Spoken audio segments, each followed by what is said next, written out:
Welcome to our LinkedIn Live, and thank you for joining us today. My name is Monique Malcolm-Hay, and I'm part of PwC's People and Organisation team, working with clients to prepare for the future of work.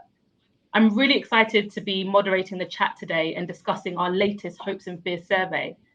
But before we get stuck in, it would be great to have some introductions. So, Pete, let's start with you.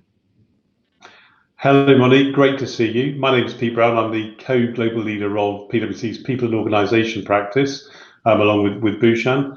I work with organisations of all shapes and sizes across all sorts of territories, helping them think through workforce issues and as they prepare also for the future of work. Fantastic. And Bhushan? And I'm Bhushan Sethi. And I'm Bhushan Sethi. Hi, Monique and Pete. Great to see you again. Great to launch our first LinkedIn live session. Similar background to Pete, work with institutions around the world on these topics, and looking forward to getting to discuss our survey. Fantastic, perfect, and great. Thank you for those introductions. So I guess for those of you who have joined today's session, you'll be aware that we will be discussing the findings from our latest Hopes and Fears survey. And I thought it'd be useful to sort of start with a little bit of a background to the survey. So as we all know, the COVID-19 pandemic has accelerated changes in how and where we work. For many organizations, the crisis brought to the fore the discrepancy between the skills people have and the skills that people need for jobs in a digital world. At PwC, our purpose is to build trust in society and solve important problems. And part of this really involves making sure that everyone has the opportunity to live, learn, and work in the digital world. To help us do this, we commissioned a survey of 32,500 members of the general public across 19 different countries.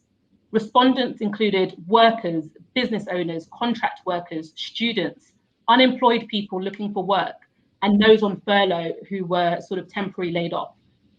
So in this live, we'll explore some of the global findings from this research and share how we're helping clients with their workforce challenges. Please also note that your territory or region will be releasing their own findings, so do keep an eye out for local findings and materials over the coming weeks. So there's so much interesting insight to cover here, but I suppose one of the insights that I found most interesting was really looking at the level of confidence of workers, especially given how the world has changed and been impacted by COVID-19. So I guess, Pete, were you surprised by the level of optimism amongst workers? Yeah, generally, I guess I was actually, but again, not too surprised. I think given the resilience people around the world have shown, particularly over the last 12 months through the pandemic. But interesting, that level of optimism amongst workers at the high level is, that there are some concerns, particularly around automation and the impact of automation on jobs. But at headline level, we have 50% of workers say they're excited about the future. And we know that 80% of workers know that some form of development, skilling, upskilling for the future world is something that's A, important, and B, something they recognise that they have to do and want to do, actually. But I think that optimism around workers is echoed also in our CEO survey that we released a couple of weeks ago.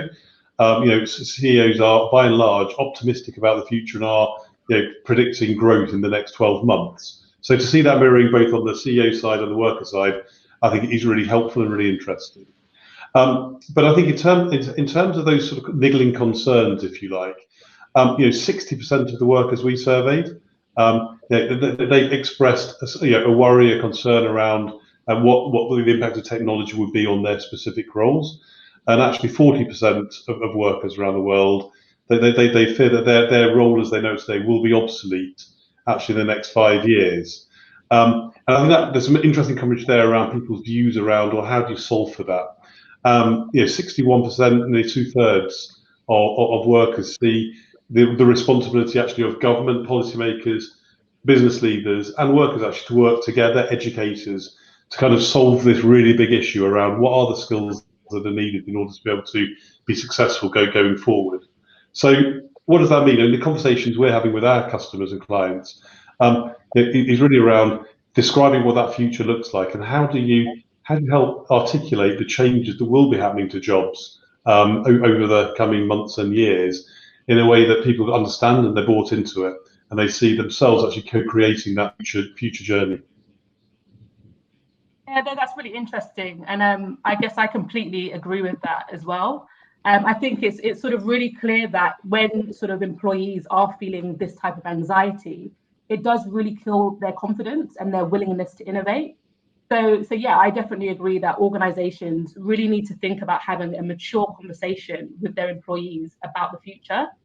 So I guess on that note, Bhushan, how can organizations build trust with their employees around the automation debate?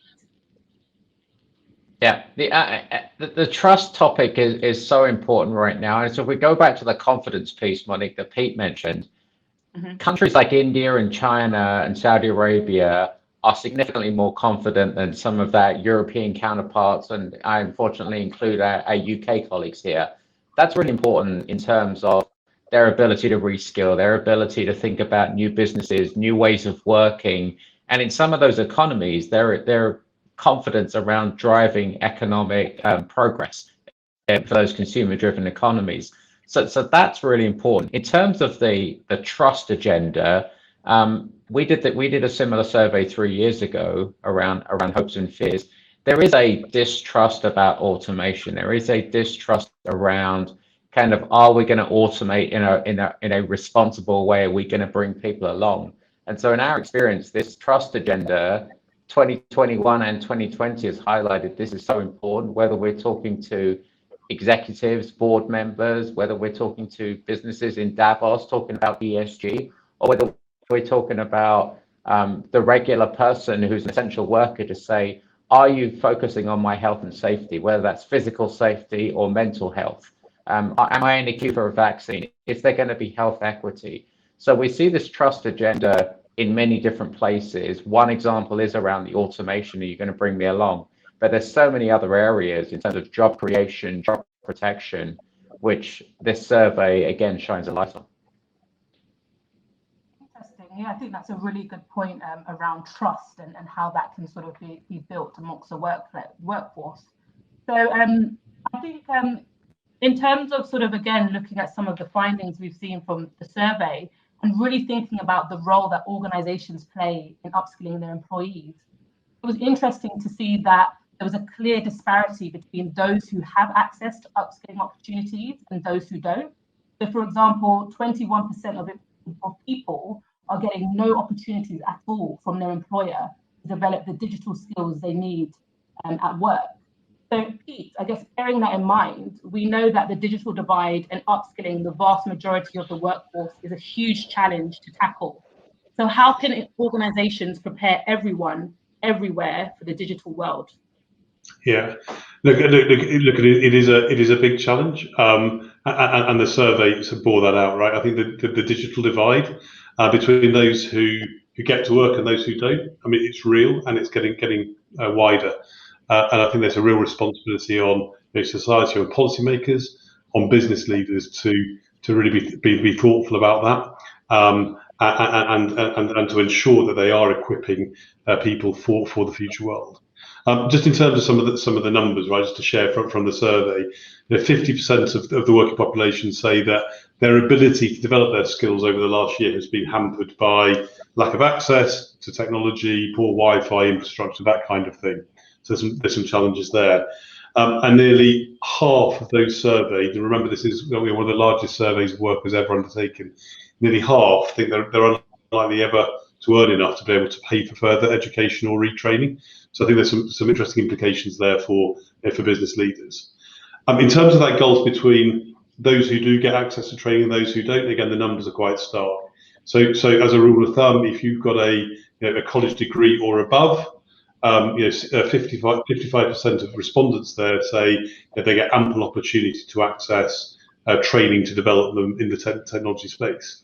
Whereas if you've got a school leaver qualification, the number drops right down. Not even a third of the respondents say they believe that they have their access. And that actually pivots over to some of the other areas around some of the pressures workers are feeling around access to new opportunities, new roles, and what have you. So there's definitely something that we all need to think about there. If you cut that data down as well in terms of some of the industry sectors as well, So if in banking, for example, 40% of the workers there believe they have good access to training opportunities. But if you look in some of the couple of the sectors that have been really severely impacted by the pandemic, so retail and transport, in retail, just 25% of people believe they have access and 20% in transport. So they are low, and I think they're potentially worrying. And I think it's incumbent on us all, to look at how we solve for that digital divide that is emerging. I think also in terms of the upskilling as well, it's not just around teaching people to code. It's actually around helping equip people to survive and be productive in the digital world in which we live today. So it's things like the learning skills, some of the innately human skills, where many CEOs actually through our survey saying they are skills that they're in high demand but scarce supply. So a lot of focus around developing those skills. And then back actually to a point I made in the last answer, this isn't something that organisations are going to solve in isolation. It does require close collaboration between government, policymakers, educators, education institutions, business leaders and the workforce in order to co-create and solve for this very big challenge. Yeah, and I think the point you made as well about the fact that it's not just about digital skills, it's also about other skills as well. So the human skills is a really important one. And actually, another interesting factor to sort of consider in all of this is the fact that it's sort of last year we all or most people had to sort of pivot quickly into remote working, and that really encouraged people to learn and nurture skills for a digital world. So I guess on that point, Bhushan, do you think that remote working is here to stay? Do you think that the office is completely dead? So for those businesses, knowledge workers, professional services, financial services, there's going to be a larger element where it's going to be done hybrid. I think our stats said 72% around the world think they'll be working some form of hybrid, whether that's 2 days, 3 days. I think we'll all figure this out over the next 18 months. The real challenge, though, is flexibility. It's not just about where the work gets done, it's how it gets done. It's, are we being inclusive? Are we giving people opportunities? Do we have the right tools in place? For those people that need to be upskilled in new digital tools or new trade skills, are they giving those opportunities? Especially if you're having to have people work from sectors such as maybe consumer retail and moving into healthcare or moving into government or infrastructure. So for me, the stat that Pete was describing around the inequity and the divide around skills, that's one of the most worrying pieces in here for both business and policymakers, business leaders and policymakers, because it's the K-shaped recovery for skills. It's those who are better educated and are in business models that are fortunate, that have not missed a beat in the last 12 months, are good, and the rest of them are actually on a decline. So that's a real societal and business issue from my side, Monique. Interesting. And I guess sort of bridging on from that as well, and really starting to think about productivity when remote working. We've seen from the pandemic that for some people, working from home can also mean that it allows them to be more productive as well. So Pete, do you think that those levels of productivity are sustainable? Well, that's a great question, Monique. And actually, just looking, we've got a question on this very topic from Maylee Powell, who's watching. So look, the productivity question, it's a conversation we have a lot with our customers every day, I think, at the moment. I think at the start of the pandemic, we were serving CFOs around the world around what was on their mind, and productivity at the start of the pandemic was unsurprisingly a big concern. But as time went on, that's significantly reduced. Now, interestingly, given some research we've been doing around remote working, and if you consider we're still in the middle of one of the biggest sort of social experiments around remote working. What some of our data is suggesting actually is that productivity, whilst it's maintained its kind of the flat line level, maybe that's actually been down to, if you like, super achievers kind of running on adrenaline throughout the pandemic and really going the extra mile. No commute, no breaks between meetings. Really putting the time in. But actually underlying that, we think there may be some decline in that productivity levels. Time will tell. But I think that point around no commute, no time between meetings. There is a danger that people feel constantly on, and that kind of blurring between work life and home life is getting ever more blurry. And we've been talking a lot actually with our clients and in the market around the importance of the whole person and supporting people, mental, physical well-being as well as their work as well. Some interesting stats again from the survey there as well. So only 23% of respondents say that their employer encourages them to take breaks during the day. And 35% say that they find it impossible to disconnect between their work and their home life. So when they're out of their official working hours, they're still connected to the work. I think this has got some really important implications for hybrid working. Again, if you look at the various studies, there's quite a few out there, but if you think on the thesis of by and large a hybrid work, people will be back in some form of office 2 or 3 days a week, and the other 2 days working remotely. That really does has big implications around how you lead, manage, motivate teams. And for us, I think the importance of business leaders role modeling the kind of behaviours around being seen to be taking breaks, finishing meetings maybe 5 minutes early to allow that leg stretch, time for people to recharge, leaders taking their vacations when they can, and being very clear about that it's almost giving that permission and sending that message to the workforce. So some really interesting things around the productivity angle there. I think also, and finally, to finish on this, we touch in the report around wearables, things like Apple Watches, Fitbits, etc., and people's level of trust, if you like, within their organisation. And actually, in terms of trust, about half of respondents said they are happy for their employer to monitor them through some form of wearable, and they're happy for that data to be shared. And I think for leaders and managers, actually that can be quite helpful if you're leading and managing teams who you can't just nip out and have a cup of coffee with, you can't go and see them at the next desk. Actually some of that data around people's alertness about their productivity levels, around how they slept, are they getting enough sleep, etc. All those kind of essential ingredients to help make us the people we are and be productive are so important to understand, such that you can be supportive of the workforce. Really interesting around wearables and the fact that 50% said that they were happy to sort of take part in that. And I guess also what you said around the lines being blurred between work and home. I know in many of the conversations that I've had, people are saying that they don't call it work from home anymore, they call it living at work. So I think it's a really tricky topic to sort of tackle.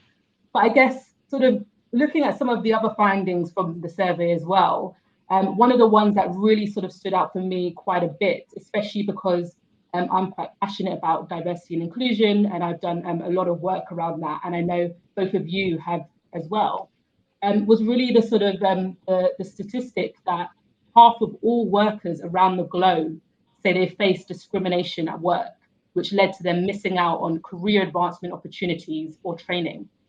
So I guess, Bhushan, the pandemic has had adverse impacts on certain demographics, and we know that women in particular have had to bear the brunt of career responsibilities and sort of caring at home as well.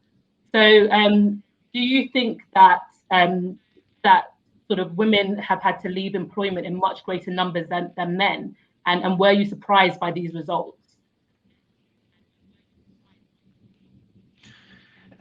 Disturbed by the results. The only good thing is that in 2021, people could actually be much more honest about where they've experienced prejudice in the workplace. I don't think that the tone was available in 2019 for people to be so open on such topics. So as you said, Monique, when we looked at this, the 50% has a broad spread. It was absolutely based on gender, but it was also based on age, both young and older workers.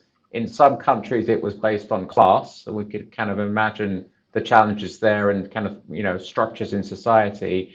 But it was also based on things like education level and ethnicity. So I think that your point around females, yes, essential workers, disproportionately female, especially if schools are closed and have to take care of kids and have to make unfortunate choices.